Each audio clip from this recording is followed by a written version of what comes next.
Born in 1935, Oliver Lee Jackson is an American painter, sculptor, draftsman, printmaker, and educator, with a holistic view of art and a penchant for mixing and matching styles. With exceptional work too often overlooked, according to curators Simon Kelly and Hannah Klemm from the St. Louis Art Museum, Oliver Lee Jackson creates pieces that demand, they say, close looking.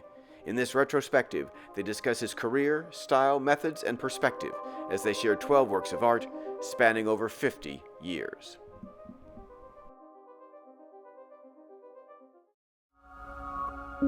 Oliver Lee Jackson is an incredibly important artist in the post-war American art scene. He really pushes the limits of the medium, of paint, of drawing, of printmaking, and he works across many mediums. It's a retrospective selection of 12 paintings, drawings and prints by Oliver Lee Jackson, showing a range of works over more than 50 years. And you get a kind of great sense of Oliver's progression. The earlier work is more linear. You really get a sense of the importance of drawing. And in the later work, you start to see the importance of impasto, sort of gestural, oil painting. Oliver's work demands close looking, and the more you look, the more you see. Oliver is from St. Louis. He was born here in 1935. In the late 1960s, he was associated with a group called the Black Artists Group in St. Louis.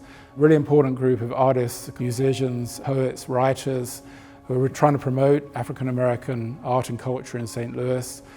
Oliver is an artist who, in terms of 20th century black artists, is an artist who hasn't been sufficiently appreciated. So in one gallery, we're showcasing his paintings from the early 1970s to the present.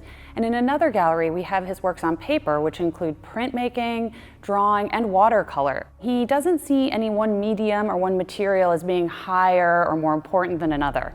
He thinks that all of his work starts from a gesture or a feeling, and he's really interested in creating what he calls a kind of intimacy between the viewer and the artwork. We're showing a strong selection of his work from the early Sharpeville series, which deals with the Sharpeville massacre in South Africa in 1960 and his very intense personal response to that.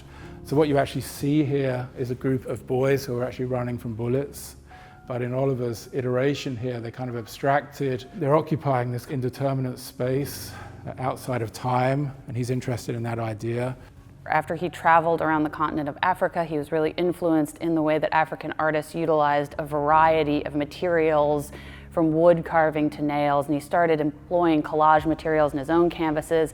But he's also really interested in the history of European printmaking. He was very classically trained in intaglio printing and woodblock carving, but also abstract expressionism and European expressionism, from Kandinsky to Pollock to even contemporary modes of painting. He comes at it from this kind of overarching idea of art, and that includes music and that includes poetry. He's really interested in art in its kind of holistic way. He's always loved music, associated closely with Julius Hemphill, really important jazz musician.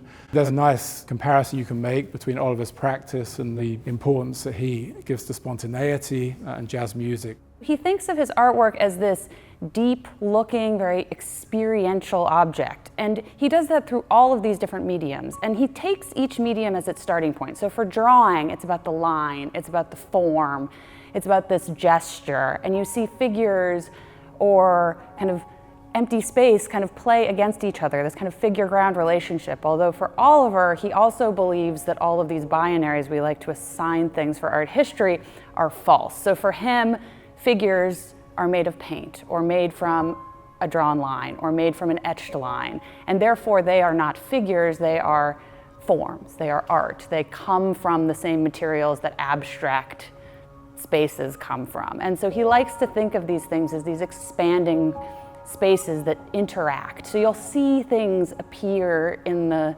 canvases and the drawings, and that's what the close looking is about. It's about really looking and seeing where you think you see a little figure, or a crouching person, or a flying form, and really thinking about it. There's no wrong or right way to look at an Oliver Jackson picture.